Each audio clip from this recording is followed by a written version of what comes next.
Next on Unsolved Mysteries. A 17-year-old boy disappears after a party. His body is discovered in a ravine. No one knows how or why he died. Franklin Floyd claims to love his son, but why did he kidnap the boy? And why does he refuse to tell authorities where they can find him? A serial killer offers a helping hand on the highway, then kidnaps and murders his victims. And two mothers believe their children who died tragically have spoken to them from beyond the grave. There is nothing like a good mystery, and they're even better when they're true. I'm Dennis Farina. Join me, won't you?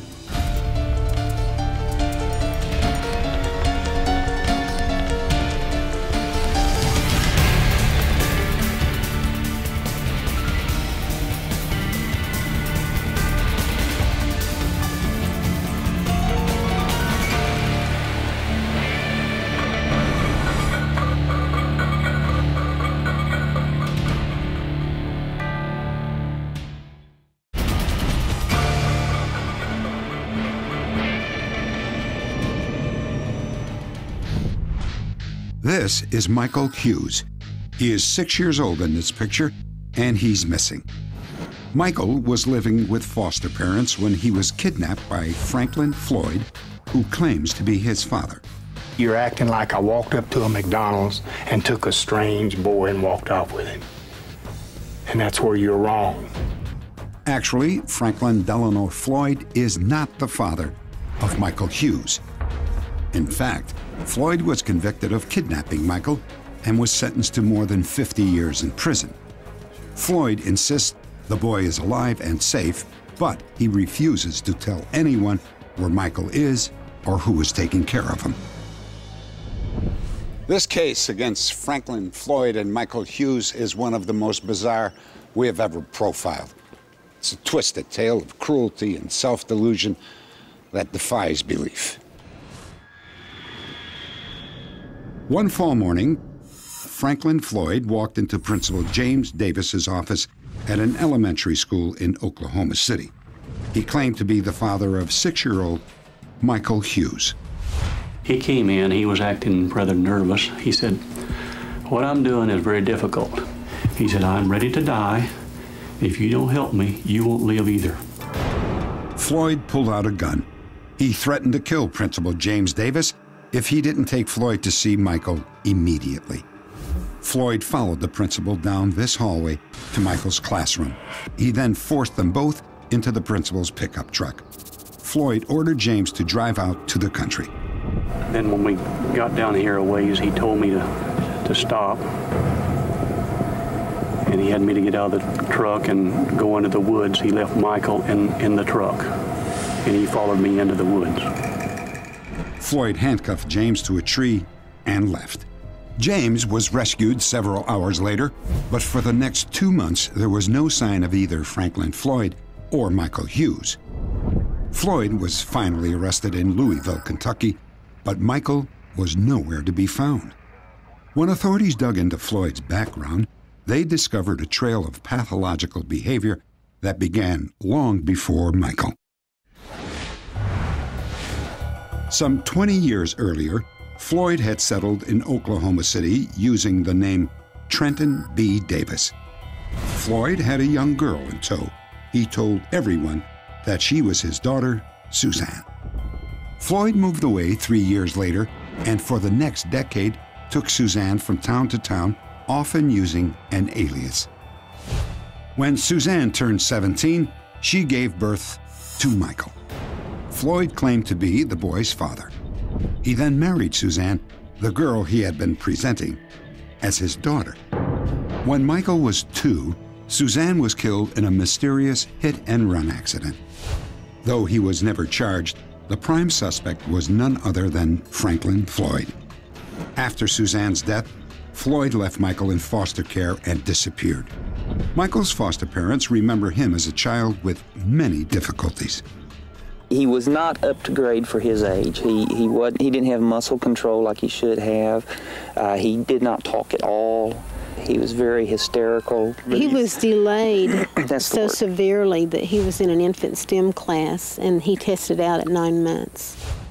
Floyd was arrested on a parole violation 6 months after leaving Michael. A routine blood test revealed that Floyd was not Michael's biological father. I want to plead for the return of my son, who I love with all my heart. I have never harmed my son, and the case has been reversed by the Supreme Court. When Floyd got out of jail, he asked that Michael be given back to him, but his request was denied. I don't need the state's money for these errors. 6 months later, Floyd kidnapped Michael from his first-grade classroom, and Michael has not been seen since. We would like to have some information from the public indicating that this child has been seen out there, is out there somewhere, or they may know something about him being assaulted or possibly murdered. That's what our interest is. But Floyd would not reveal Michael's location. It's none of your damn business where he's at. You don't have a right to love him, care for him, and cherish him, because he ain't yours. From the start, the case of Michael Hughes has been full of disturbing twists and turns. Now, there is one more. Authorities learned that Michael's mother, Suzanne, was not Floyd's biological daughter after all. In fact, she too may have been kidnapped by Floyd when she was a child. That's one of the biggest mysteries that we have in this case as to who this girl is. We have absolutely no idea. We know that she is not the biological daughter of Mr. Floyd, and we feel that there's a very good possibility that this young girl may have been abducted or kidnapped when she was probably 3-4 years of age, and we would like to find out her true identity. We don't know that. I'm gonna tell you right now, I did her a favor. She was abandoned to me, and I raised her. If I actually told you and you believed it, or I could prove it to you, you know what you'd do? You'd try to pin a medal on me for taking her. Authorities were able to pin a murder charge on Franklin Floyd in a separate case, the killing of a 19-year-old named Cheryl Cameso. Floyd was sentenced to death for that crime. But the fate of Michael Hughes remains a mystery. Nor have investigators been able to determine the real identity of the young woman known as Suzanne Davis. Update. There are new developments in this case. Here's one of our staff with details. When she was just shy of her 21st birthday, Suzanne was tragically struck and killed by a hit-and-run driver in Oklahoma City in 1990. The investigation into her death revealed that her real name was Suzanne Marie Savakis, and that she had indeed been kidnapped by Franklin Floyd as a child. The FBI reopened Michael's missing person case in 2013. Eventually, Floyd told investigators what happened to Michael Hughes. Floyd murdered the first grader on the very same day he had kidnapped him. The case has now been closed by the FBI. Next, a killer claiming to be a good Samaritan targets unsuspecting female drivers. Stop it!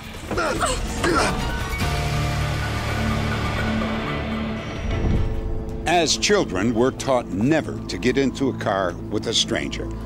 As adults, we sometimes forget that lesson, even though it's a lesson that might mean the difference between life and death.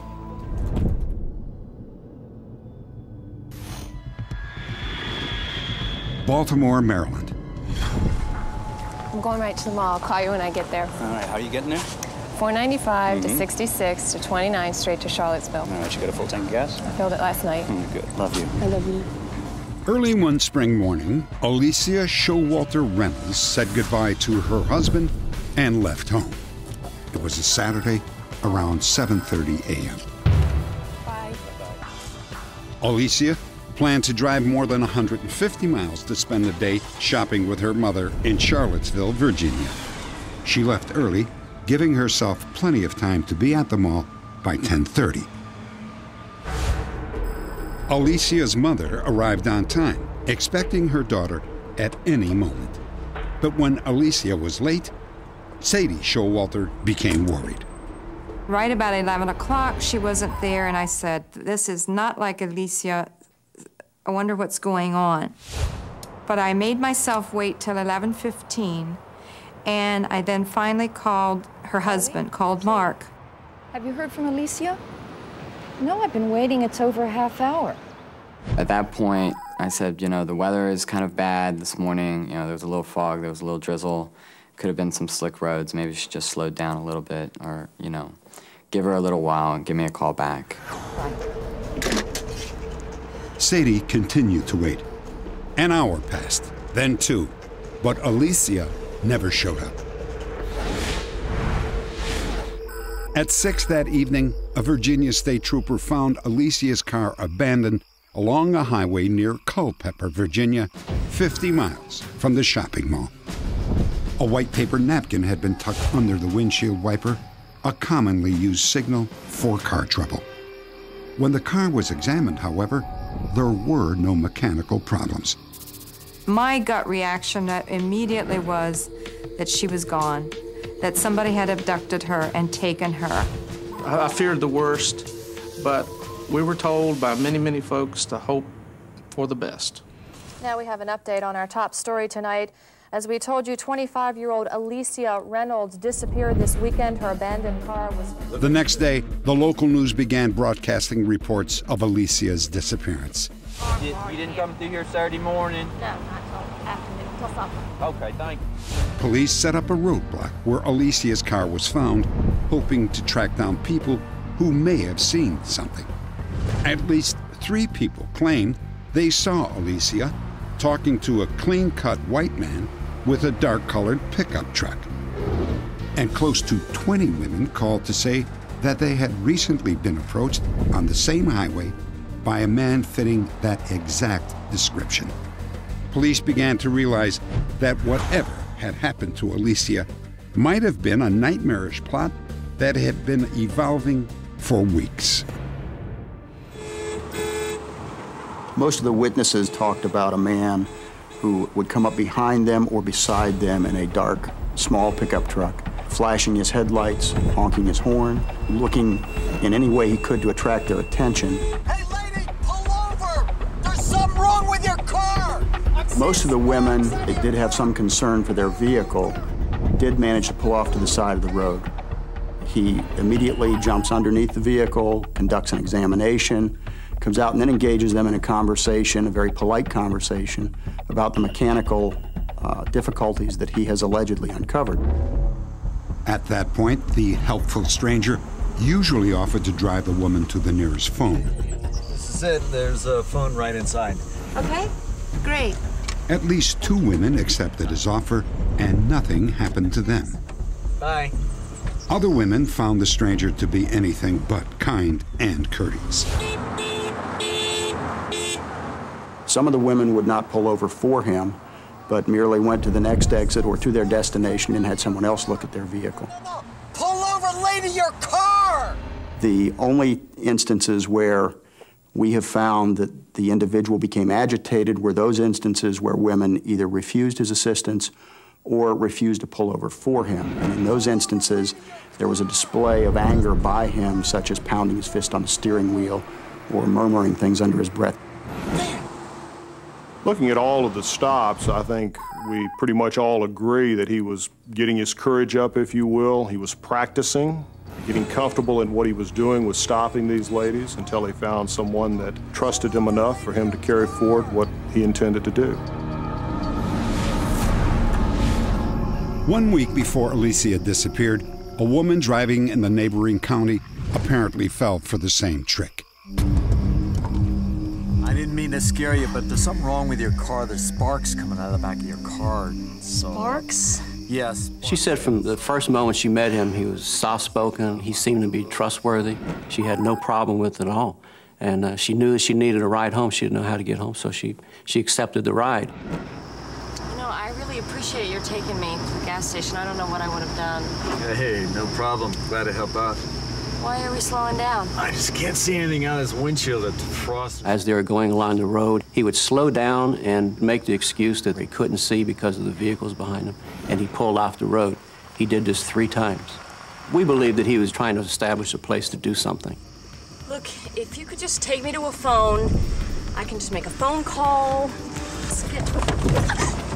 Stop it! What are you doing? She became very frightened. She fought him, and he decided he didn't want to fight with her, so he pushed her away. Get out of here!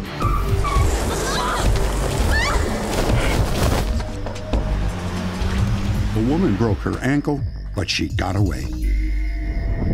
7 days later, Alicia Reynolds was not so lucky. 2 months after that, her body was found in a wooded area 15 miles southeast of Culpeper. She had been murdered, perhaps on the same day that she had disappeared. I don't want it to happen to somebody else. That's really my main concern for the capture of the guy. I don't want to hear about another husband who lost his wife, or another father and mother who lost their daughter. That's too much.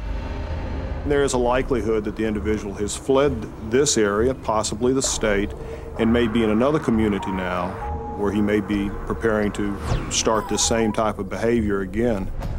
Authorities were able to create this composite of the suspect. He is 5 feet 10 inches to 6 feet tall with a medium build. His hair is reddish brown, and he tends to brush it back frequently with his left hand. He sometimes uses the name Larry Breeden. If you have any information about this man or the murder of Alicia Showalter Reynolds, please log on to our website at Unsolved.com. Coming up, the body of a missing teenager is left where it can be easily discovered. But who put the corpse in place, and what do they know about the teen's mysterious death?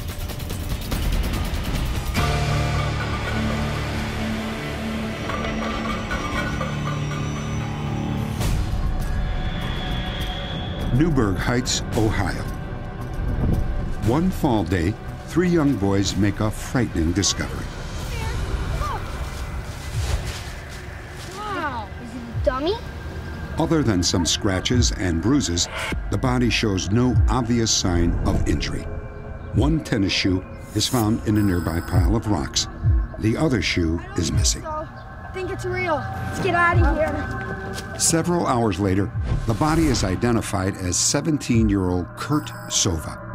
An autopsy reveals that he died no more than a day and a half before his body was found. Yet his parents reported him missing 5 days earlier. So, where was Kurt Sova during those 5 days that he was missing?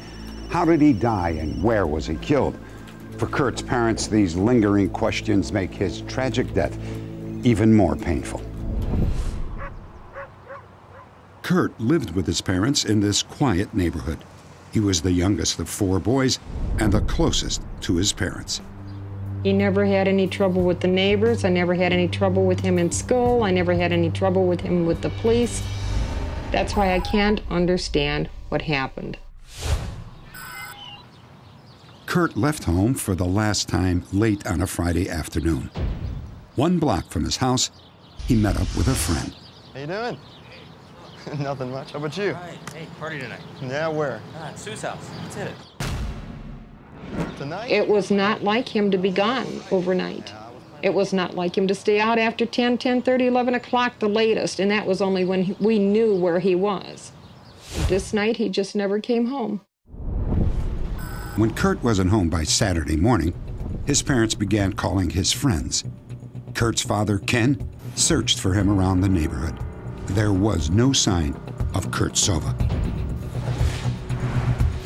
On Sunday, the Sovas registered Kurt as a missing person with the police. Meanwhile, his mother, Dorothy, covered the neighborhood with missing persons flyers. We searched the ravines, searched the schoolyards. I even went so far as to search dumpsters looking for him. On Sunday afternoon, Dorothy learned that Kurt had been at a party on Friday night at a duplex less than 2 miles from where the Sovas lived. The party was given by a girl named Susan. Yeah? Are you Susan? No, Susan isn't here right now. When I went there, the girl who had the party was not there. It was another girl. Could you possibly have Susan call me when she gets home? Tell her it's real important. Sure. When the girl returned home, she called me, and she said she never saw my son and she had no party. But a pizza delivery man contradicted Susan. He stated that there had been a party at the duplex on Friday night. Dorothy contacted Susan again, and this time she admitted that Kurt had been there. Susan also said that more than a dozen people had stopped by. Some of them were older than Kurt, and most of them were people he had never met. Susan also told Dorothy that Kurt had been drinking heavily. Those who knew him say that Kurt was not much of a drinker. The fella that Kurt went to the party with told us that Kurt had become ill. He took him outside for some air, and because it was a chilly night, he said he went upstairs to get Kurt's jacket, and he left him hanging on the fence. He said he went up to get his jacket and came back down, and Kurt was gone. Kurt? That's when I think I became hysterical. I thought, my God, something happened to him at that party or in between the party and home. Only I didn't, in my wildest dreams, expect him to turn up dead. 5 days after the party, Kurt's body was found in a ravine just 500 yards from Susan's duplex. We have a young male, probably about 16 or 17, it looks like. It's our belief that his body was dumped out there, and whoever the person or persons were knew the area, and they knew that people go back there and kids play back there, so eventually within a certain amount of time that he would be found. The police searched the area for clues. They found Kurt's left shoe wedged in some nearby rocks, but they never found his right shoe. Kurt's body was taken to the coroner's office for an autopsy. It was determined that he had died only 24 to 36 hours before his body was found, which meant that he had been alive for at least 3 days after he left the party. However, the coroner could not determine the exact cause of death. The manner of death in this particular case was signed out as probable accidental. He hadn't been beaten in any way. He hadn't been traumatized in any way. He didn't have enough alcohol to end his life. He had no pre-existing natural disease. And as Sherlock Holmes said, you eliminate all other possibilities, and that which remains is the truth. This was a diagnosis by exclusion. I didn't believe that they couldn't tell me how Kurt died, which is immaterial to me what they put on that piece of paper. For my peace of mind, I want to know what happened to my boy. Dorothy began to piece together a series of strange events that occurred during the 5 days her son was missing.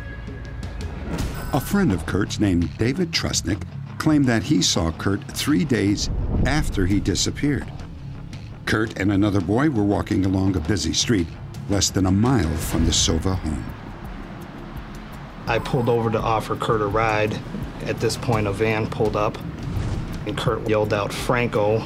They both ran over to the van, and they got in the van. I didn't know Kurt was missing. If I would have knew he was missing, there would probably been something I could have done. I could have followed the van, but I didn't know. And 2 days later, he was found dead. So that was the last time I seen him. That same day, a stranger who had been seen around the Sova's neighborhood noticed Kurt's missing poster in the window of a local record store.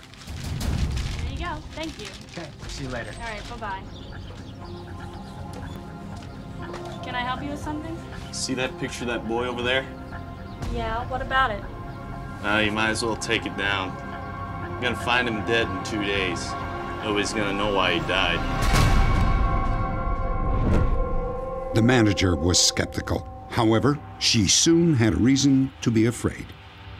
The next day, before the record shop had opened, he left flowers and a note. And the note said, "Roses are red, sky is blue. They found him dead, and they'll find you too." Police briefly questioned the man, who seemed to be mentally unstable. But there was no evidence he'd committed a crime, and he was released. By the time Kurt was found dead, the man had disappeared. But there would be another lead. On the very day Kurt's body was found, Dorothy got an early morning phone call from Susan, the woman who had the party. She told me that someone was sleeping in her basement, and perhaps it was Kurt. And I thought, why are you calling me now after lying to me so many times? I didn't know whether to believe her or not believe her. I proceeded to go over the house there, and I went down to the basement. And I thought maybe he was sick or he was hurt, and I figured if I got down there and found him, then maybe I could do something for him. There I found a cot that it looked like somebody had slept in there, but after searching the whole basement, I didn't find anybody in there. I have no idea if it was Kurt or not. All I know is somebody did sleep in that cot that night, and when I got there, they were gone. I think Kurt was there. I think he was already dead in that cot. But I think they panicked and got rid of his body in that ravine. Dorothy and Ken are certain of one thing. 24 hours before his body was found, Kurt was not in the ravine. Ken had already carefully searched there and found nothing.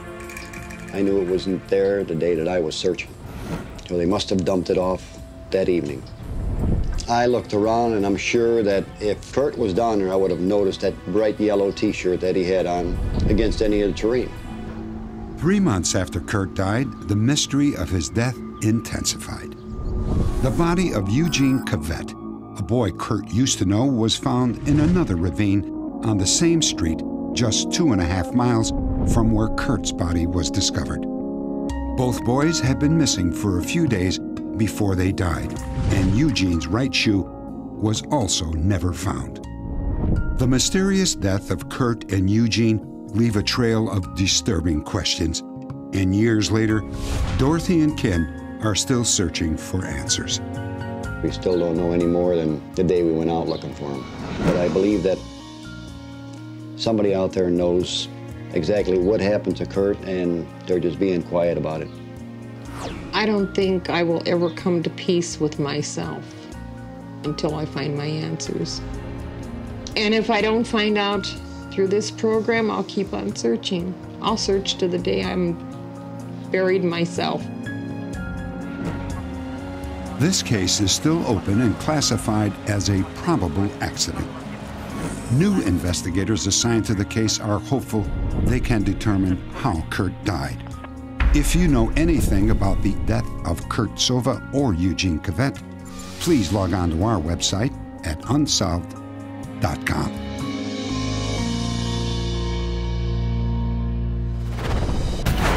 Coming up, 2 men kidnap a woman from a car wash. They don't realize there were witnesses to their crime.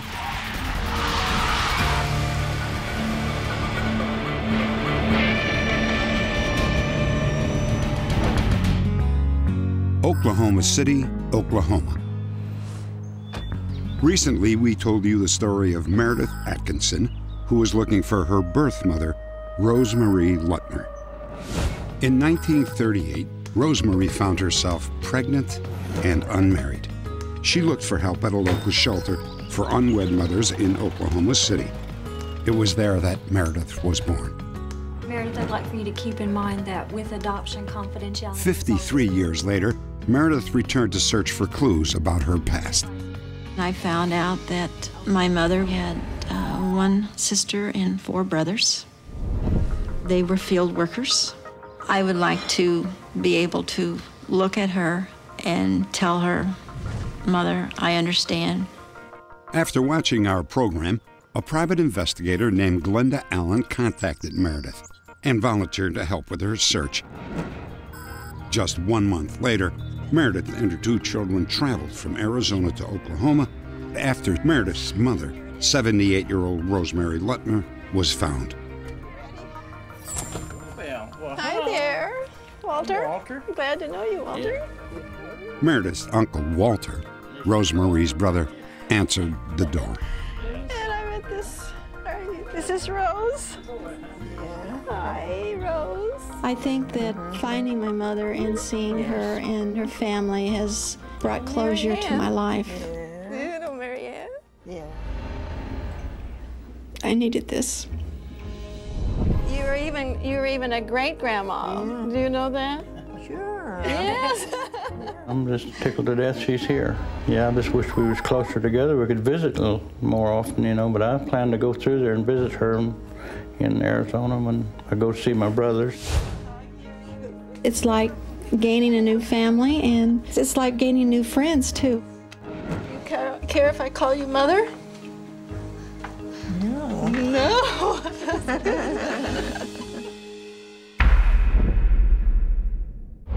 Most of us can never imagine that we will hear a scream in the night and find ourselves involved in a criminal investigation. And yet that's exactly what happened to 3 young men one night in Austin, Texas. At 8:55 p.m., Steve Marks was on his way to meet his 2 brothers-in-law at a friend's house. Less than a block away, he pulled behind a beige car which was moving very slowly. I followed it down the street and I pulled in front of my friend's house. The car, in the meantime, had pulled up into the parking garage ahead of my friend's house, and my brother-in-laws arrived about a minute later. Mike and Bill Goins had seen the same car just 2 blocks from the house, going the wrong way on a one-way street. And when they stopped and we stopped, they looked at us like, what do we do next? And we looked at them like, okay, you fools, get out of the way. And that gave us an opportunity to see them, but unfortunately, there was no reason for us to try to memorize their faces or anything. There was just 2 people passing in the night.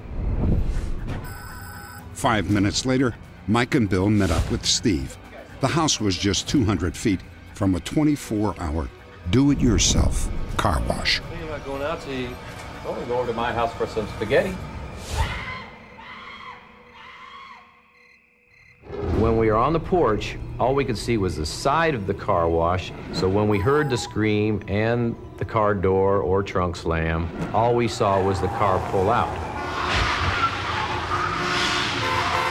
As we saw the car pull out the wrong way on 5th Street, I realized that that was the same car that I had pulled behind on Powell Street and that had made the U-turn in the parking garage. A few seconds later, Steve and Bill got to the car wash and noticed it was unusually deserted. We walked up to the car, we saw a purse, the keys, and then Bill suggested I go back to the house and call the police because we figured something was wrong. The owner of the abandoned car was identified as 28-year-old Colleen Reed, a certified public accountant who had lived in Austin for 4 years. Police traced Colleen's movements on the day of the crime. She had started her day by going to church and doing some volunteer work. Next, she stopped by the bank and the market. She didn't arrive at the car wash until 9:10 p.m., and that's when Colleen was kidnapped by 2 men in the tan-colored car.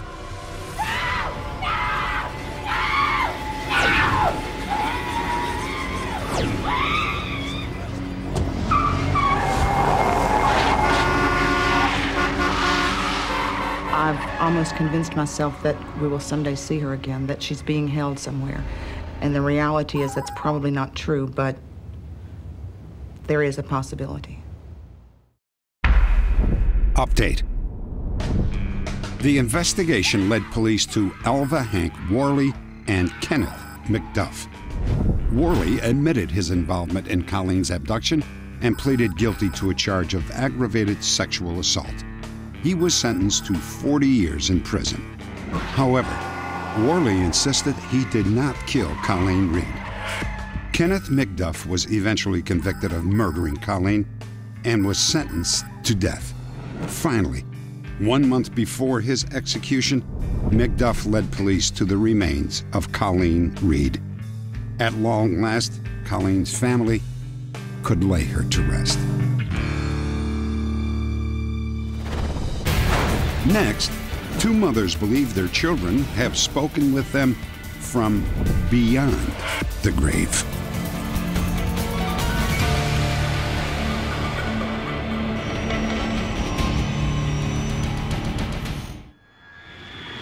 Fairborn, Ohio. At the age of 34, Michael Tyson was a recovering alcoholic. His mother, Donna, was grateful he was attending AA meetings and holding down a steady job. But after 6 months of being sober, Michael fell off the wagon and ran into a parked truck going 65 miles an hour. He basically died instantly. It's like a part of you's gone, and it's like there's a big hole in your heart. It was just 2 months later in a gift shop that Donna believed she felt Michael's presence. In the middle was a huge rack of the little porcelain cups that have your names on them from A to Z. Sitting off to one side were 2 cups, and one said, "I love you, Mom," and the other one said, "Michael." And I felt like Michael was there with me, and he was telling me it was okay. Weeks later, while in a market, another incident. Donna was surprised when she found an out-of-place book that seemed destined for her. And I thought, this is strange, this book. Why is it sitting here? And there was no writing on the cover. And I opened it up. I am the ancient mariner who had a tale in his heart to be told to all. To someone I am always saying, someday you must meet my mother. It mentioned the ancient mariner, and Michael used to refer to himself as the ancient mariner. I started crying when I read it. Donna says the most dramatic communications involve both the time of Michael's accident, 6:20, and the time of his death, 6:33. While working at home, Donna claims her digital clock was flashing 6:20, even though that wasn't the real time. That was the time of the accident. And all the other digital clocks in the house were fine. He was just letting me know that he was there. Donna says that 14 months after Michael's death, she heard his voice on her answering machine. The message was recorded at 6:33. It was only 2 words. Follow me. Saturday, 6:33 p.m. Follow me. End of message.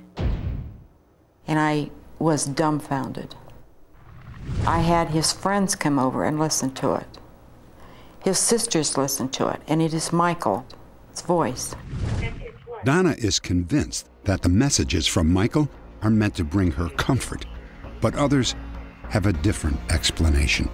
There's no greater loss than the loss of a child. Emotionally driven people in a state of grief tend to see things in their environment that connect them to their lost loved ones. Donna's experience is not an isolated incident. There have been other similar stories.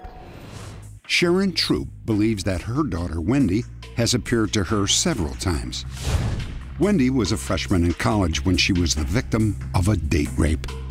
Shortly after, she became depressed and committed suicide.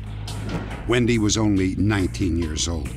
Her mother was devastated and spent the days after her daughter's death in an emotional fog. She says it was then that Wendy paid her a visit. I was looking down a hallway, and it was very bright, and she looked at me as if to say, "I am so sorry. I made the hugest mistake, and I can't take it back." And she turned around and she walked through the door, and that was it. She was gone. A few months later, Sharon experienced a second sighting. A friend of Wendy's named Owen rented a movie to try to lift Sharon and her husband Bill's spirits. Something caught my eye. I looked over by the door, and Wendy was standing there. She was dressed in a real comfortable girl-type flannel shirt, and she smiled at me, and she looked over at Owen. And then she was gone. This time I didn't cry. So I honestly felt that she was letting me know that she was so pleased that Owen was spending time with us and we were together so that we could help one another. It was the following Christmas that Sharon received what she calls definitive proof that Wendy is still with her. Doing okay. I just really miss her. I know, sweetie. We all do. We all miss her so much. At a holiday party across the street from their home, Sharon and Bill were visiting with friends. But then Sharon became upset and went home. I'm fine. I'm fine. I wasn't home about 10 minutes, and Bill called me from across the street, and he said, I have something to tell you, and it's really important, and I want you to stay up. When Bill returned home, he told Sharon that a friend of their neighbor claimed to have had an unusual experience involving Wendy just weeks after she died. She saw Wendy. She just saw her face, and there weren't any words, but she was absolutely positive that it was Wendy. It was probably about a month after Wendy had died. I saw a girl, and it was kind of just a headshot. It just kind of zoomed in on me. And I felt this tremendous energy. Kind of like if you've ever been shocked by electrical fence, you know, the little warm surge of current that you feel through your body. But I could just sense that she wanted to tell her parents that she was okay now, and she was finally at peace. She saw her. I think it was a gift from God. So to let her come back for us to see, because somebody could tell you that, you wouldn't believe them. Seeing something is totally different. The real question is there actually an afterlife that people who die go to and that they're actually not gone? And if we're gonna look at this question objectively and scientifically and not emotionally, then we have to answer nobody knows. Sharon and Donna will continue to find comfort in the messages they believe are left for them by their children. Some people say to me, do you believe in the afterlife? Do you believe that there's something beyond? Yes, I do. If you choose not to believe that, that is your privilege. Me, I'm gonna believe it.